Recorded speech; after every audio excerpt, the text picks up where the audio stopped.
Hello everyone. So let's see another ADF interview question, which is what do you mean by integration runtime?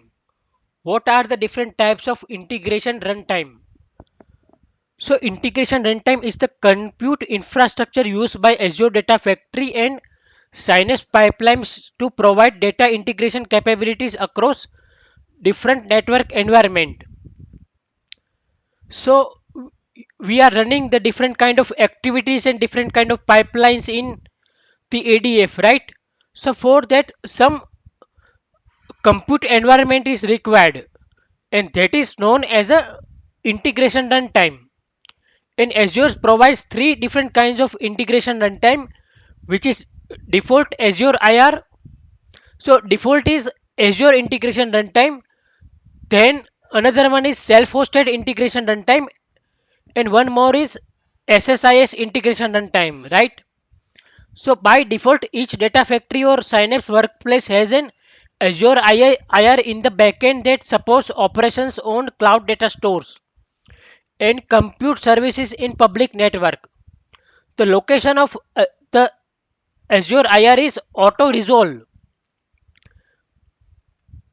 So whichever the resources are there available in the public network, for that Azure is using the Azure IR integration runtime, right? So use the following steps to create an Azure IR using UI. So on the home page for the service, select Manage tab from the leftmost pane. Select Integration Runtime on the left pane and then click on the plus new, right? So if you see over here,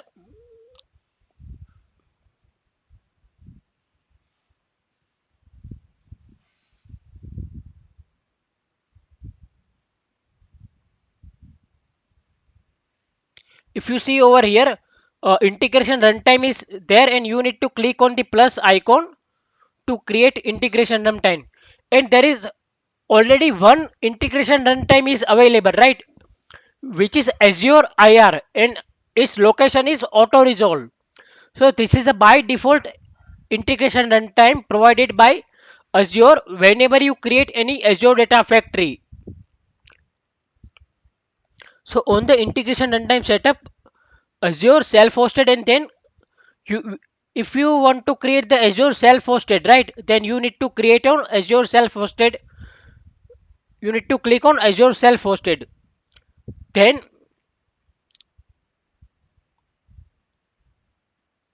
okay, 1 minute.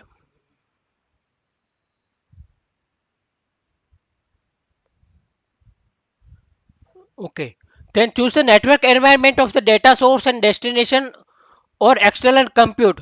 So over here, if you see Azure self-hosted and linked self-hosted, three three integration runtimes are provided, right? Now let me click on the create button. So if you see over here, it will create the region over here is self-hosted, right? Now over here, one more integration runtime which is created, and that is a self-hosted. Sorry, that is a auto resolve only. So even though Azure is providing by default auto resolve integration runtime, we can create one more integration runtime which is Azure IR, right? So that is also possible. Now how to create a self-hosted integration runtime? So for that again you need to click on the plus button. Then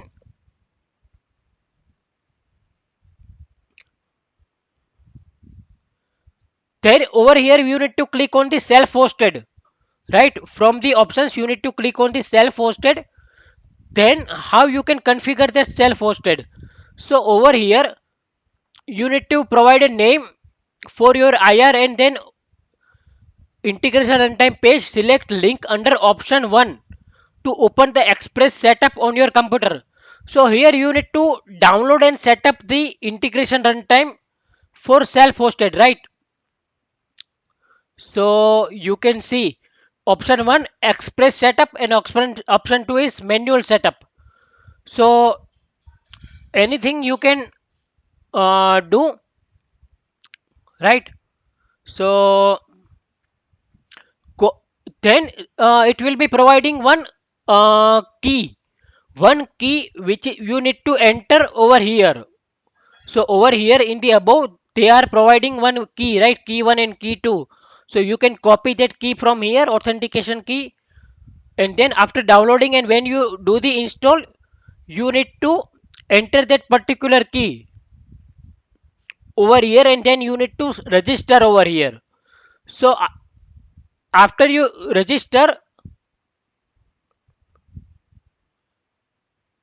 your integration runtime setup for self-hosted will be completed, right?